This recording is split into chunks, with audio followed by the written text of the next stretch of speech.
বন্ধুরা, আজকের ভিডিওটা কিন্তু একদম অন্যরকম হতে চলেছে, কারণ আজ দীঘাতে অবস্থিত 10টি মন্দির ঘুরে দেখাবো আজ তোমাদের। দীঘার এরকম ভিডিও মনে হয় না আগে কখনো দেখেছো, কারণ ইউটিউবে এরকম ভিডিও আছে বলে আমার তো অন্তত জানা নেই। তাই চলো একদম দেরি না করে দীঘার বুকে আজকের মন্দির দর্শন যাত্রা শুরু করা যাক। ভিডিওটা ভালো লাগলে চ্যানেলটা সাবস্ক্রাইব করতে ভুলো না কিন্তু।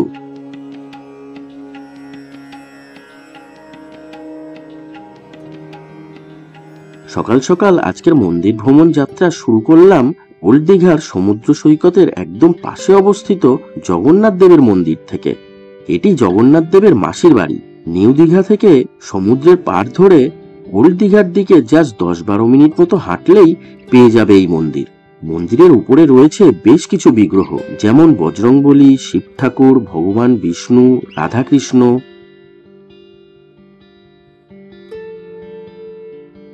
মন্দিরের ভিতরে বিরাজমান প্রভু জগন্নাথ দেব, প্রভু বলরাম ও দেবী সুভদ্রা। এই মন্দিরের ভিতরে আরো বেশ কিছু দেবদেবীর মূর্তি আছে, যেমন ডান দিকের কক্ষে আছে মা কালী এবং বাবা লোকনাথের বিগ্রহ, আর বাঁ দিকের কক্ষে আছে মা গঙ্গা ও রাধাকৃষ্ণের বিগ্রহ।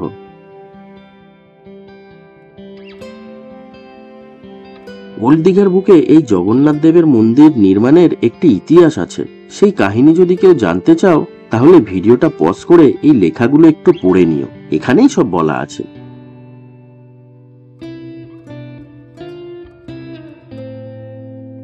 পরের মন্দির শ্রী শ্রী রাধাকৃষ্ণ ও কালীমাতার মন্দির।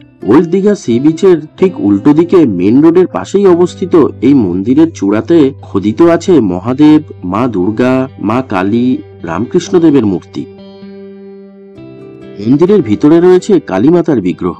এই মন্দির খোলা থাকে সকাল 8টা থেকে বেলা 11টা অবধি, আবার বিকেল 5টা থেকে রাত 9টা অবধি।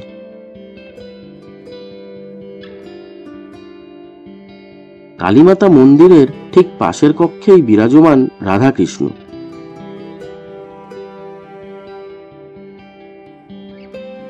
বিগ্রহ দুটি ভীষণ সুন্দর এবং দেখে মনে হলো বিগ্রহ দুটি পিতলের তৈরি।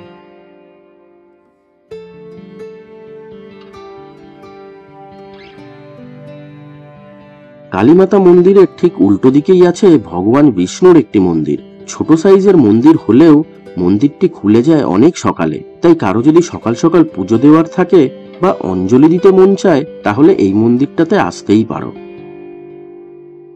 মেন রোডের পাশেই অবস্থিত কালীমাতার মন্দিরের পাশের বাঁদিকের গলি দিয়ে জাস্ট 5-6 মিনিট মতো হাঁটলেই পড়বে দীঘার সৎসঙ্গ মন্দির বা অনুকূল ঠাকুরের আশ্রম। ভীষণ সুন্দর এই মন্দির খোলা থাকে ভোর 5:30 থেকে রাত 9টা অবধি। তবে মূল গর্ভগৃহটি দেখতে হলে যেতে হবে সকাল 10টার মধ্যে অথবা বিকেল 5টার পরে। গাড়ি পার্কিং এরও ব্যবস্থা আছে এখানে। এছাড়া অনুকূল ঠাকুর দ্বারা দীক্ষিত ভক্তগণদের জন্য আছে প্রতিদিন মাথাপিছু মাত্র 200 টাকায় এই আশ্রমে থাকা খাওয়ার ব্যবস্থা। প্রতিদিন ভোর 5:30টায় এই মন্দিরের প্রার্থনারও আয়োজন করা হয়। এরপর চলে এলাম তারা মায়ের মন্দিরে। দীঘা পুলিশ স্টেশনের একদম পাশেই অবস্থিত এই মন্দির। মন্দিরের ভিতরে দর্শন পেলাম মা তারার, তবে মন্দিরটি মনে হয় সকাল 9টার পর খোলা হয়। আমরা তার কিছুক্ষণ আগে পৌঁছে যাওয়ায় মন্দিরটির ভেতরে ঢুকতে পারলাম না। মন্দিরের বাইরেও কোথাও এই তারা মায়ের মন্দির খোলার সময়সূচিটা দেখতে পেলাম না। তবে মাকে প্রণাম করে রওনা দিলাম পরের মন্দিরগুলি দেখার উদ্দেশ্যে। এবার চলে এলাম ওল্ড দীঘা বাস স্ট্যান্ডের পাশের গলিতে অবস্থিত একটি সুন্দর মন্দিরে, কালীমাতার মন্দির। মেন রোডের পাশে নেহেরু মার্কেটের মধ্যেই অবস্থিত এই মন্দির। এই কালীমাতার মন্দির খোলা থাকে সকাল 9টা থেকে দুপুর 12টা অবধি, আবার বিকেল 5টা থেকে রাত 9টা অবধি। নেহেরু মার্কেট ব্যবসায়ী সমিতি দ্বারা 1996 সালে এই মন্দিরটি প্রতিষ্ঠা করা হয়। ওল্ড দীঘা মন্দিরগুলি ঘোরা মোটামুটি শেষ। এবার যাব নিউ দীঘাতে। আর নিউ দীঘা মানেই এখন তো নতুন আকর্ষণ নবনির্মিত বিশাল জগন্নাথ দেবের মন্দির।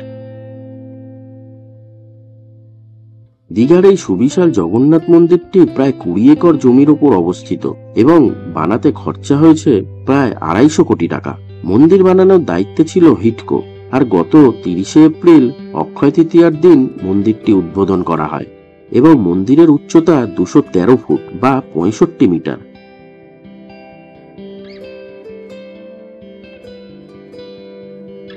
এই পুরো মন্দিরটি বানানো হয়েছে রাজস্থানের গোলাপি বেলে পাথর দ্বারা, আর মন্দিরের আর্কিটেকচারটা কলিঙ্গ স্থাপত্য শৈলীর আদলে বানানো হয়েছে।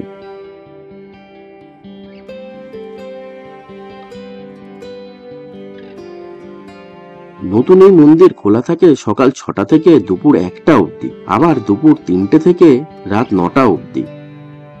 গর্ভগৃহে জগন্নাথ দেব, প্রভু বলরাম এবং দেবী সুভদ্রার 2টি করে মূর্তি রাখা আছে। পিছনের বড় মূর্তিগুলি পাথরের তৈরি এবং সামনের অপেক্ষাকৃত ছোট বিগ্রহ 3টি নিম কাঠের তৈরি।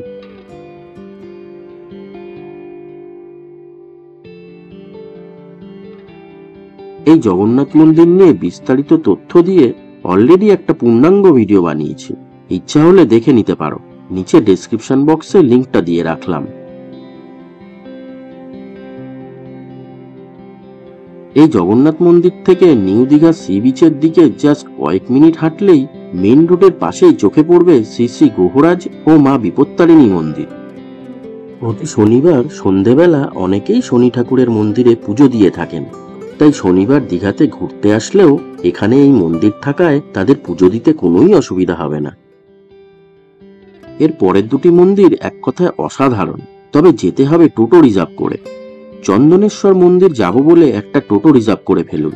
টোটো ভাড়া মোটামুটি 150 টাকা মতো চাইবে, বাকি দাম দরটা আপনাকেই করে নিতে হবে। দূরত্ব 5 কিলোমিটার। তবে সেই মন্দিরে যাওয়ার আগেই রাস্তার বাঁদিকে পেয়ে যাবে অসাধারণ এই রাধা গোবিন্দের মন্দির।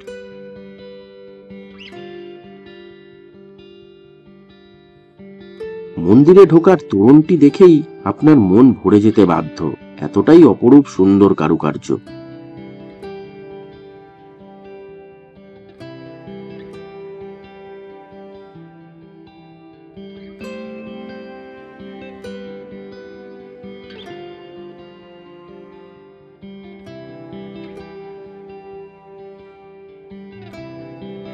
তবে মন্দিরের ভেতরে ক্যামেরা অ্যালাউ নয়, তাই তেমন কিছু আর দেখাতে পারলাম না তোমাদের। তবে সবাইকে বলবো অবশ্যই এই মন্দির থেকে একবার ঘুরে যাবেন দীঘাতে আসলে। এই মন্দিরের এক্সাক্ট লোকেশনটা ভিডিও ডেসক্রিপশনে দিয়ে রাখলাম।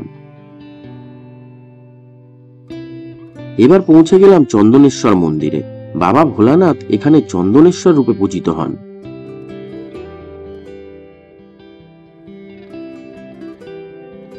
এই মন্দিরটি কিন্তু আসলে উড়িষ্যাতে অবস্থিত, তবে দীঘার একদম কাছে হওয়ার জন্য পশ্চিমবঙ্গ থেকেও ভোলে বাবার অসংখ্য ভক্তের সমাগম হয় এই জাগ্রত মন্দিরে।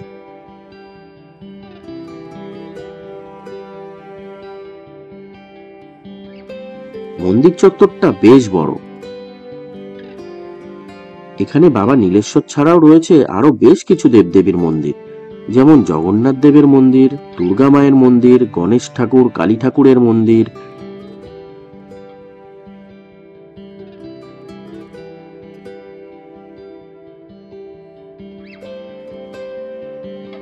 এখানে আছে একটা বেশ বড় ও সুন্দর পুকুর। অনেকেই এই পুকুরে ডুব দিয়ে ভোলানাথের মাথায় জল ঢালতে যায়। এই চন্দনেশ্বর মন্দিরের যদি ডিটেলস ভিডিও দেখতে চাও তাহলে অবশ্যই কমেন্ট করে জানিও, নিশ্চয়ই বড় করে ভিডিও বানাবো। দীঘার সব মন্দির দর্শন আজকের মতন শেষ। এই 10টি মন্দিরের মধ্যে তোমরা কটাতে এসেছো কমেন্ট করে জানিও। ভিডিওটা ভালো লাগলে একটা লাইক করে দিও আর শেয়ার করে দিও চেনা পরিচিত সকলের সাথে। আর আজ প্রথমবার যারা আমার ভিডিও দেখছো তারা তো আশা করি এতক্ষণে চ্যানেলটাকে সাবস্ক্রাইব করেই নিয়েছো। আজকের মতো তাহলে টাটা।